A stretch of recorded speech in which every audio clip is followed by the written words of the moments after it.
Yes, so hello everyone, Hitesh here. Today we're gonna talk about the movie The Matrix. ये movie मेरी series matrix series की first movie है। Well, इसके अभी तक total 3 parts आ चुके हैं। 1999 के अंदर आई थी इसका फर्स्ट द मैट्रिक्स, देन उसका सेकंड पार्ट आया था 2003 में द मैट्रिक्स रेवोल्यूशंस, और फिर आया 2003 में ही again the Matrix Reloaded. Well, इसका fourth part the Matrix Resurrection आने ही वाला है 2021 की एंडिंग या फिर हो सकता है कि 2022 की शुरुआत में। तो क्यों ना उससे पहले इन सभी मूवीज का आपके लिए एक रिवीजन हो जाए। So now without wasting time चलिए आते हैं इस कहानी की मेन स्टोरी लाइन की तरफ, जिसकी शुरुआत में एक अबेंडेंट सी बिल्डिंग में हम कुछ पुलिस वालों को किसी का पीछा करते देखते हैं, जिसके बाद में वो पहुंचते हैं रूम नंबर 303 में। वहीं पर एक लड़की बैठकर लैपटॉप में अपना काम कर रही होती है। वहीं दूसरी तरफ नीचे रोड पर सीन शिफ्ट होता है, जहाँ पर कुछ एजेंट्स उसी की तलाश में यहाँ पर आए होते हैं। उन्हें देखकर पुलिस वाले उनसे कहते हैं कि आप लोगों को वैसे तो यहाँ पर आने की कोई जरूरत थी नहीं, हमारे पुलिस वाले जस्ट उसे पकड़कर यहाँ पर लाते ही होंगे। तो उनमें से एक एजेंट, जिसका नाम होता है एजेंट स्मिथ, वो उससे कहता है कि तुम्हारे लोग इस वक्त तक मर चुके होंगे। और ऐसा होता भी है, क्योंकि जिस लड़की के पीछे वो सारे पुलिस वाले गए थे, वहां पर वो लड़की तो उन्हें काफी जोरदार टक्कर दे रही होती है। इस लड़की का नाम होता है ट्रिनिटी, और इसकी फाइटिंग स्टाइल को देखकर हम ये समझ सकते हैं कि इसके पास में मार्शल आर्ट्स, अच्छी खासी फाइटिंग स्किल्स और कुंफू का नॉलेज है।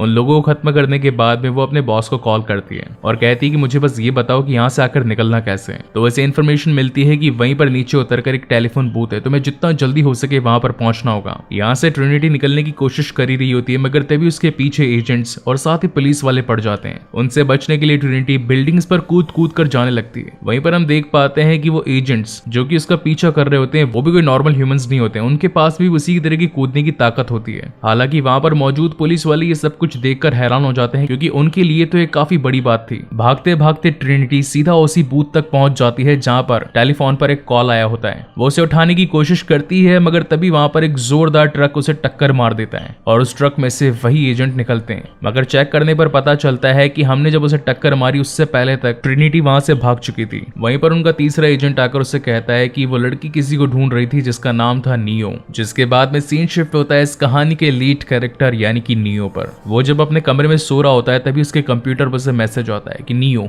वेक अप, तुम्हें सफेद खरगोश के निशान का पीछा करना होगा। हालांकि नियो को ये बातें कुछ समझ नहीं आती है, मगर नियो को ये हमेशा से ही लगता था कि इस दुनिया में कुछ ना कुछ तो गड़बड़ है। बेसिकली नियो एक हैकर होता है जो कि इलीगल तौर पर सॉफ्टवेयर्स को बेचा करता था, जिसके बाद में उसके दरवाजे पर कुछ लोग उससे वो सॉफ्टवेयर खरीदने के लिए आते हैं और उसके बदले उससे पैसे भी देते हैं। तभी वहां पर एक लड़की उससे कहती है कि हम लोग तो वैसे पार्टी में जा रहे हैं, अगर तुम आना चाहो तो आ सकते हो। हालांकि नियो उसमें जाना तो नहीं चाहता था, मगर तभी उसकी नजर उस लड़की के कंधे पर बने व्हाइट खरगोश पर जाती है, जिसे देखकर अब नियो भी उनके साथ जाने के लिए तैयार हो जाता है। जिसके बाद में सभी लोग एक पब में पहुंचते हैं। वहां पर नियो की मुलाकात ट्रिनिटी से होती है और वो उससे कहती है कि मैं जानती हूँ कि जो तुम सोच रहे हो वो सच है। तुम्हें आज तक ये लगता रहा है कि इस दुनिया के अंदर कुछ ना कुछ तो गड़बड़ है, या फिर ऐसे लोग जो कि अलग बर्ताव करते हैं, ये सब कुछ सच है। और मैं ये भी जानती हूँ कि तुम किसके बारे में जानना चाहते हो। तो नियो कहता है कि बताओ वो कौन है। तो ट्रिनिटी नाम लेती है कि उस शख्स का नाम है मॉर्फियस। तुम जिसे ढूंढ रहे हो वो खुद तुम्हें कई सालों से ढूंढ रहा है। मुझे अभी यहाँ से निकलना होगा क्योंकि कुछ लोग तुम्हारा और मेरा पीछा कर रहे हैं। जिसके बाद में सीन शिफ्ट होता है नेक्स्ट डे। यहाँ पर नियो अपनी कंपनी में जॉब करने के लिए पहुंचता है। तभी वहां पर एक शख्स आकर उसे एक पार्सल देकर जाता है। जैसे ही नियो उस पार्सल को खोलता है तो उसमें से एक फोन निकलता है और तभी उस पर एक कॉल आता है। नियो कॉल को उठाकर पूछता है कि कौन हो तुम। तो वो शख्स कहता है कि मेरा नाम मॉर्फियस है, तुम जिस शख्स को ढूंढ रहे थे वो मैं ही हूँ, तुम्हारी जान खतरे में, अगर विश्वास न हो तो अपने कैबिन के ऊपर उठकर देखो। जैसे ही नियो उस केबिन के ऊपर उठकर देखता है तो वहां पर वही एजेंट्स उसका पीछा कर रहे होते हैं। मॉर्फियस उसे कहता है कि अगर तुम अपनी जान बचाना चाहते हो तो या तो मेरे इंस्ट्रक्शंस फॉलो करो और या फिर उनके हाथों पकड़े जाओ। तो अब नियो के पास में भी और कोई दूसरा चांस नहीं होता, इसलिए वो उनके इंस्ट्रक्शंस को फॉलो करना शुरू कर देता है। धीरे धीरे कैसे तैसे बचता बचाता वो उन एजेंट्स की नजरों से उस पूरे ऑफिस से बाहर निकलने की कोशिश करता है और लास्ट मोमेंट पर वो एक खिड़की तक आकर रुक जाता है। मॉर्फियस उसे कहता है कि तुम्हें इस दूसरे हिस्से पर कूदना होगा, अगर तुम नहीं कूदे तो पीछे से वो एजेंट्स आकर तुम्हें पकड़ लेंगे। तो नियो कहता है कि ये पॉसिबल नहीं है, मैं अगर कूदा तो मैं मारा जाऊंगा। तो मॉर्फियस कहता है कि ठीक है, तो फिर उनके हाथों पकड़े जाओ। जिसके बाद में वो पुलिस वाले प्लस वो एजेंट्स उसे पकड़कर अपनी कस्टडी में ले आते हैं। वहां पर नियो से पूछताछ होती है। एजेंट स्मिथ उससे कहता है कि हमें तुम्हारे बारे में सब कुछ पता है कि तुम इलीगल सॉफ्टवेयर्स बेचते हो, अगर हम चाहें तो तुम्हें अभी पुलिस की हवालात में डालकर एक लंबे समय तक की सजा दे सकते हैं, लेकिन अगर तुम हमारे साथ हो जाओ तो वो सजा कम हो सकती है। मगर नियो को तो उन पर गुस्सा आ रहा होता है और वो उन्हें मिडिल फिंगर दिखा देता है और कहता है कि मैं तुमसे बात नहीं करूंगा, मैं तो अपने वकील से पहले बात करूंगा। तो एजेंट स्मिथ उससे कहता है कि बात तो तुम तब करोगे ना जब तुम्हारे पास में बोलने के लिए जुबान होगी। और देखते ही देखते नियो के मुंह से जुबान गायब होना स्टार्ट हो जाती है। उसका मुंह पहले तो चिपकने लगता है और धीरे धीरे धीरे करके वो पूरी तरीके से ब्लॉक हो जाता है। वो काफी बोलने की कोशिश करता है मगर कुछ बोल ही नहीं पाता,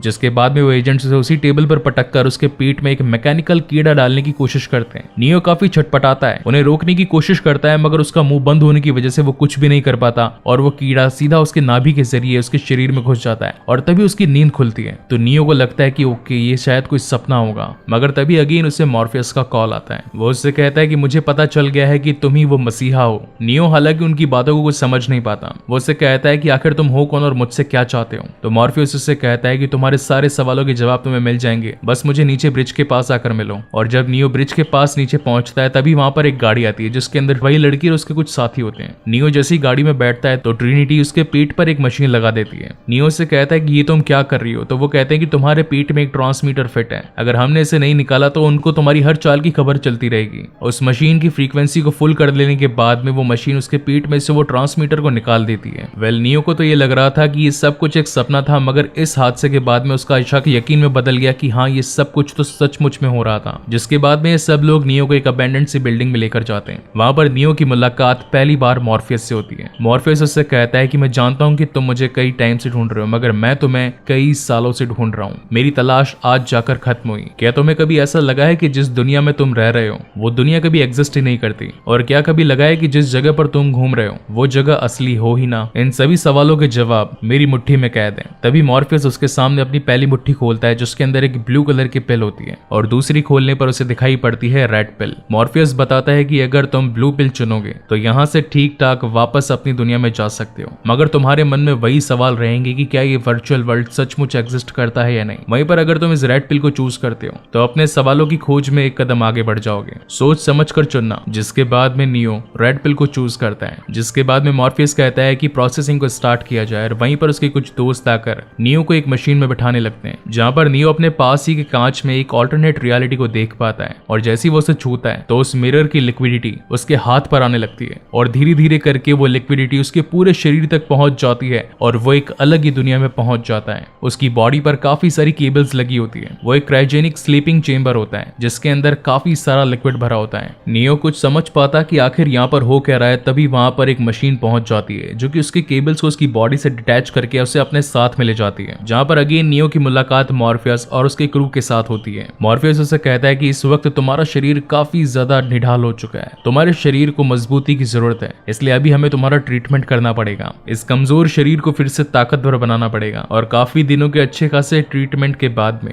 जब नियो को होश आता है तो मॉर्फियस उससे मिलने के लिए आता है और कहता है कि मुझे पता है कि तुम्हारे मन में काफी सारे सवाल हैं, चलो मेरे साथ चलो, मैं तुम्हें अपने क्रू से मिलवाता हूँ। पहले नंबर पे थी ट्रिनिटी, जिसे कि नियो कहता है कि हाँ इसे मैं जानता हूँ। बाद में दो ट्विन भाई थे, एक ड्राइवर जो कि इनके हवाई जहाज को चलाता था, वहीं पर दो जने जो कि इस पूरे हवाई जहाज के मैकेनिज्म को हैंडल किया करते थे, जहां पर अगेन नियो को एक सीट पर बिठाकर प्रोग्राम को लोड करवाकर उसे वर्चुअल वर्ल्ड में भिजवा दिया जाता है, जहां पर वो फिर से मॉर्फियस को देखता है। यहाँ पर सब कुछ व्हाइट होता है। नियो से पूछता है कि आखिर मैं हूँ कहाँ पर, तो मॉर्फियस उसे बताता है कि जिस दुनिया से तुम आए हो उसकी टाइमलाइन है 1999 की, मगर जहाँ पर अभी हम रह रहे हैं वो वक्त है 2190। This is the present time जहाँ पर अभी हम रह रहे हैं। इस वक्त तक पूरी दुनिया खत्म हो चुकी है। 21st सेंचुरी के अंदर हम ही ने एक आर्टिफिशियल इंटेलिजेंस को क्रिएट किया, मगर धीरे धीरे करके उस एआई ने हमारे ही ऊपर उल्टा वार किया। हमने उसे रोकने की काफी कोशिश भी करी, आसमानों पर काले बादल ला दिए ताकि उनकी ऊर्जा का स्रोत खत्म हो जाए, मगर आगे चलकर उन मशीन्स ने ही हमें उनकी ऊर्जा का स्रोत यानी कि हमें बायोलॉजिकल बैटरीज बना दिया। देखा जाए तो हम इंसानों का शरीर खाना पानी और हवा पर चलता है, मगर मशीनों का शरीर एनर्जी से चलता है। उन्होंने एनर्जी को पाने के लिए हमारे शरीर को एक क्रायोजेनिक स्लीपिंग चेंबर में डाल दिया और हमारे दिमाग की तरंगों से ही उस ऊर्जा को बनाने लगे जो कि उनके मैकेनिज्म को चलाने के लिए काफी था।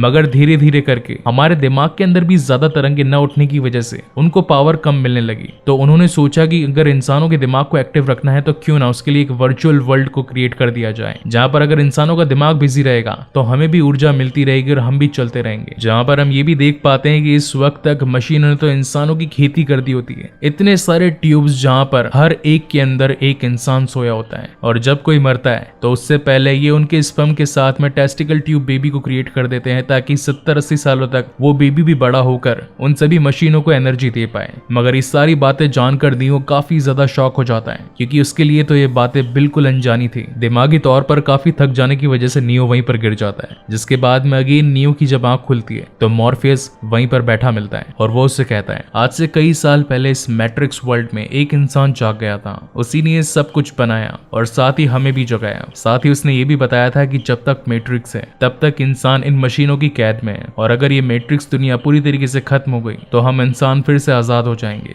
मगर कुछ ही टाइम के बाद में वो मर गया, लेकिन तभी एक भविष्यवाणी करी ओरेकल नाम की औरत ने और बताया कि वो मसीहा जरूर आएगा, और मेरी कैलकुलेशन के अकॉर्डिंग वो मसीहा और कोई नहीं बल्कि तुम ही हो, जो कि इंसानी जाति को इस मैट्रिक्स से बचाएगा। अभी तुम्हें आराम की सख्त जरूरत है क्योंकि कल से तुम्हारी हार्ड ट्रेनिंग स्टार्ट होने वाली है। जिसके बाद में सीन शिफ्ट होता है नेक्स्ट डे और उससे मिलने के लिए टैंक वहां पर आता है और उसे बताता है कि आज तुम्हारी ट्रेनिंग का पहला दिन है, कहां से शुरू करें, क्या इस जहाज की मैकेनिज्म से स्टार्ट करें या फिर तुम्हें लड़ना वगैरह सिखाएं। चलो तुम्हारी मार्शल आर्ट ट्रेनिंग्स के साथ में स्टार्ट किया जाता है, और काफी सारी डीवीडी ड्राइव्स उसके माइंड में इंस्टॉल कर लेने के बाद में नियो खुद उससे कहता है कि मुझे लड़ना आता है, जहां पर उसका टेस्ट लेने के लिए खुद मॉर्फियस उसे लड़ने के लिए आता है। और फिर इन दोनों के बीच में एक शानदार वाली मार्शल आर्ट फाइट हमें दिखाई जाती है। वो शख्स जिसे कभी लड़ना तक नहीं आता था, जिसे खुद का अपने आप का बचाव करना तक नहीं आता था, वो आज एक बहुत ही तगड़े योद्धा यानी कि मॉर्फियस को कड़ी टक्कर दे रहा होता है। उसकी फाइटिंग स्किल्स इतनी अच्छी हो चुकी थी, उसकी स्पीड इतनी बढ़ चुकी थी कि मानो वो कोई सुपर ह्यूमन हो। ये सब कुछ देखकर तो वहां का क्रू भी काफी ज्यादा हैरान हो रहा होता है। जिसके बाद में सेकंड लेवल की बारी आती है और उन्हें पहुंचा दिया जाता है बड़ी ऊंची बिल्डिंग्स पर, जहां पर मॉर्फियस उसे कहता है कि तुम्हें अब यहाँ से छलांग मारनी है और दूसरी बिल्डिंग पर जाकर कूदना है। मगर जब नियो पहली बार छलांग मारने वाला होता है तो लोग कहते हैं कि ये नहीं कर पाएगा, कुछ कहते हैं कि ये कर जाएगा क्योंकि ये मसीहा है। मगर जैसे ही नियो छलांग मारता है वो सीधा आकर जमीन पर गिर जाता है, जहां पर टीम कहती है कि हाँ पहली बार में तो कोई भी नहीं कर सकता। जिसके बाद में अब नियो को देख पाते हैं कि वो भी अपने रूम में सो रहा होता है और तभी वहां पर ट्रिनिटी आकर उसे खाना देती है, उसके साथ में दो प्यार की बातें करती है। वहां से जाते वक्त साइफर उसे रोक लेता है और कहता है कि क्या बात है, उससे तो बड़ी प्यार की बातें हो रही है, मुझसे तो आज तक तुमने कभी प्यार की बातें नहीं करी। मगर ट्रिनिटी उसकी किसी भी बात का जवाब दिए बिना वहां से चली जाती है,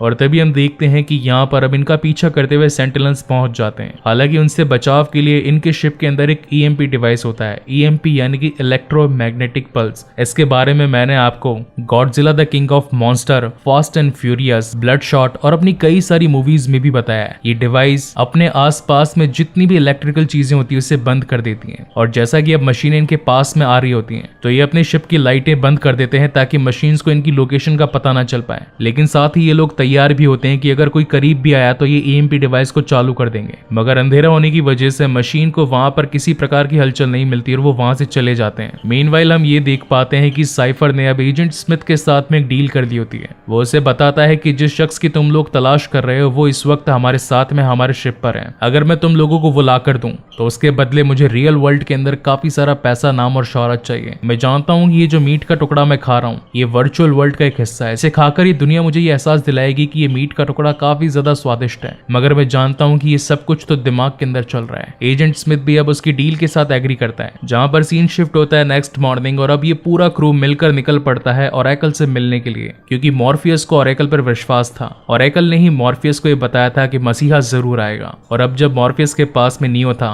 तो वो बिना देरी के वहां तक पहुंचना चाहते थे। लेकिन तभी साइफर उन सब की नजरों से बचता हुआ खुद का फोन वहीं के कचरे के डब्बे में पटक देता है और ये इंडिकेशन एजेंट स्मिथ तक पहुंच जाता है। वहीं दूसरी तरफ अब मॉर्फियस नियो को लेकर एक फ्लैट में पहुंचता है, जहां पर नियो की मुलाकात ओरेकल से होती है। ओरेकल उसे बताती है कि मॉर्फियस को तुम्हारे ऊपर काफी ज्यादा विश्वास है, मगर अफसोस की बात तो यह है कि तुम वो नहीं हो जो कि मसीहा बनेगा। ये बात सुनकर नियो काफी ज्यादा हैरान हो जाता है और कहता है कि आखिर ऐसी गड़बड़ कैसे हो सकती है। ओरेकल उसे बताती है कि तुम्हारी तो डेथ होने वाली है मगर तुम्हारा फिर से पुनर्जन्म होगा। अभी के लिए तो मैं सिर्फ तुम्हें इतना ही बता सकती हूँ, जब मॉर्फियस या तुम में से कोई एक मर जाएगा उस वक्त तुम्हारे पास में एक चॉइस होगी, अपने आप या फिर मॉर्फियस को चुनने के बीच में। फिर तुम डिसाइड करना कि तुम्हें क्या करना होगा। ये सुनकर नियो हताश मन से बाहर आ जाता है। यहाँ पर अब सारा क्रू मिलकर वापस से टेलीफोन बूथ पर पहुंच चुका होता है, क्योंकि एक टेलीफोन के जरिए ही ये लोग वर्चुअल वर्ल्ड से रियल वर्ल्ड में आ सकते थे। मगर तभी यहाँ पर कुछ पुलिस वाले उनके ऊपर हमला कर देते हैं, और जिस सीक्रेट डोर से हमेशा ट्रेवल किया करते थे वो भी इस वक्त तक साइफर ने टेक्निकली बंद कर दिया होता है। यहाँ पर टैंग उन्हें रास्ता बताने की भी कोशिश करता है, मगर तभी पीछे से एक्चुअल वर्ल्ड के अंदर साइफर आकर उसे भी जान से मार देता है। ये लोग उनसे बचने की काफी कोशिश करते हैं, मगर तभी एजेंट स्मिथ आकर मॉर्फियस को पकड़ लेता है और उसे अपने साथ ले जाता है। यहाँ दूसरी तरफ साइफर अपनी एक मैकेनिकल मशीन के साथ में इन सभी वर्चुअल वर्ल्ड में पहुंचे हुए क्रू को जान से एक एक करके मार रहा होता है। जिसके बाद में बारी आती है नियो की, वो उसे खत्म करने ही वाला होता है, लेकिन तभी वहां से पीछे से टैंक जाग जाता है और उसी के ऊपर हमला करके उसे गिरा देता है। वहीं दूसरी ओर सीन शिफ्ट होता है एजेंट स्मिथ पर, जिसकी कैद में अब होता है खुद मॉर्फियस। वो उससे पूछता पूछता है कि आखिर नियो कहाँ पर है, तो मुझे नियो को पता बता दो और मैं तुम्हें जान से बख्श दूंगा। यहाँ पर मैं आपको एक छोटी सी चीज एक्सप्लेन कर देता हूँ। अगर वर्चुअल वर्ल्ड में किसी के भी ऊपर खरोंच तक आएगी या फिर उसे मारा जाएगा या फिर उसका खून निकलेगा,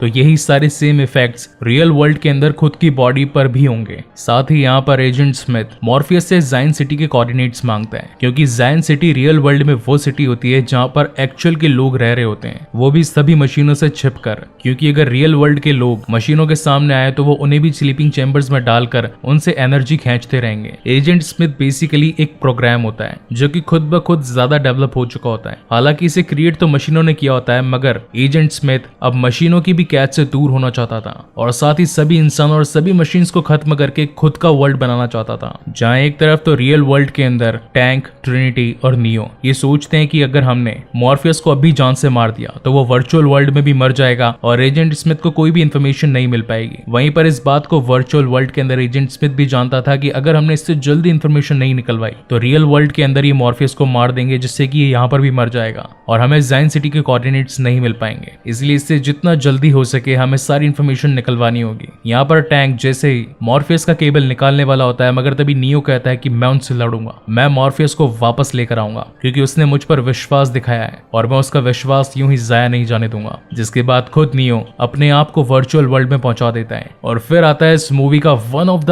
बेस्ट सीन, जहां पर अब ट्रिनिटी और साथ ही नियो काफी सारी गन्स को लेकर उसी बिल्डिंग के नीचे सिक्योरिटी एरिया में पहुंचकर एक एक करके सारे सिक्योरिटी वालों को अपनी बंदूक से पेल रहे होते हैं। वेल, ये सीन एक मूवी से कॉपी किया गया था जिसका नाम था आवारा पागल दीवाना, जहां पर अक्षय कुमार ने सेम टू सेम नियो की कॉपी करी थी। Well, coming back to the main story, जहां पर अभी ये दोनों ही उन सभी गार्ड्स का सामना करते हुए पहुंच जाते हैं टॉप फ्लोर तक, लेकिन वहां पर भी काफी सारे सोल्जर्स आकर उनका सामना करना शुरू कर देते हैं। हालांकि ट्रिनिटी उन सभी को संभाल रही होती है, मगर तभी एजेंट में से एक एजेंट जो कि वर्चुअल वर्ल्ड के अंदर किसी भी इंसान का रूप ले सकता है, वो अपने आप को ट्रांसपोर्ट करके नियो के ऊपर काफी सारी गोलियां चलाता है, जिन्हें नियो काफी फास्टनेस के साथ में डॉच कर जाता है, बिल्कुल मैट्रिक्स स्टाइल में। जिसके बाद में ये लोग एक बड़े से हेलीकॉप्टर की मदद से उस पूरे कांच को अपनी मशीन गन के साथ में उड़ा देते हैं और मॉर्फियस को अपनी हेलीकॉप्टर में साथ में लेकर वहां से निकल जाते हैं। इसी के साथ साथ वो ट्रिनिटी की जान भी बचाता है। ये देखकर मॉर्फियस को लग जाता है कि he is the chosen one, यानी कि यही है वो मसीहा जो कि सभी लोगों को इस मैट्रिक्स वर्ल्ड से छुटकारा दिलाएगा। और अब जैसा कि वर्चुअल वर्ल्ड में आए हुए सभी लोगों को अपने आप की जिंदगी, अपने आप की दुनिया में जाने के लिए रियल वर्ल्ड में वापस जागना पड़ता है, तो उसके लिए एक फोन बूथ का इस्तेमाल करते थे। इसलिए सभी वहीं के एक रेलवे स्टेशन बूथ पर पहुंचते हैं, मगर तभी वहां पर एक भिखारी बैठा होता है और एजेंट्स की यही खास बात थी कि ये अपने आप के शरीर को किसी भी इंसान के शरीर के साथ में ट्रांसप्लांट कर सकते थे। जहां पर अब अगेन एजेंट स्मिथ का सामना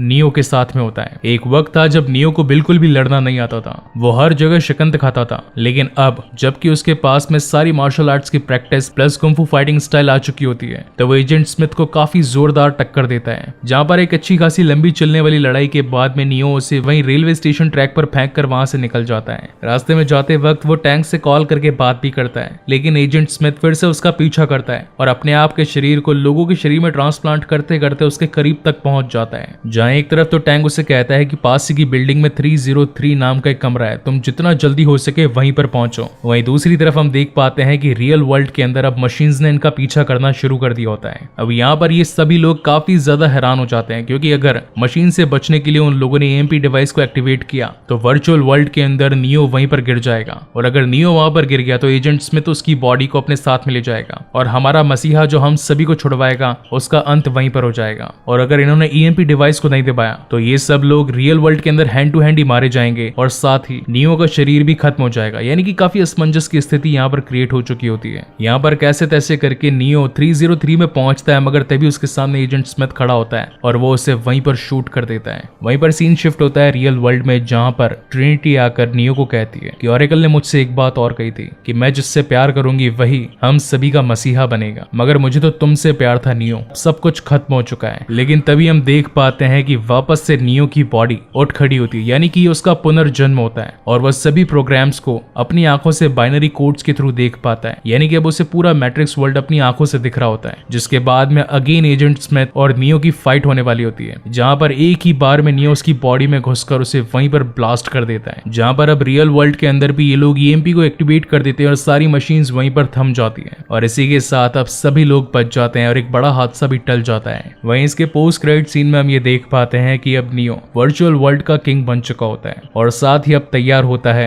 इस पूरे वर्चुअल वर्ल्ड से सभी लोगों को आजाद करवाकर रियल वर्ल्ड के अंदर एक नई जगह बनाने के लिए। और इसी शानदार सस्पेंस के साथ में इसका फर्स्ट पार्ट यहीं पर खत्म होता है। इसका सेकंड पार्ट में जल्दी अपने चैनल पर अपलोड करूंगा, सो तब तक के लिए कीप वॉचिंग, स्टे सेफ। मिलते हैं अगले वीडियो में।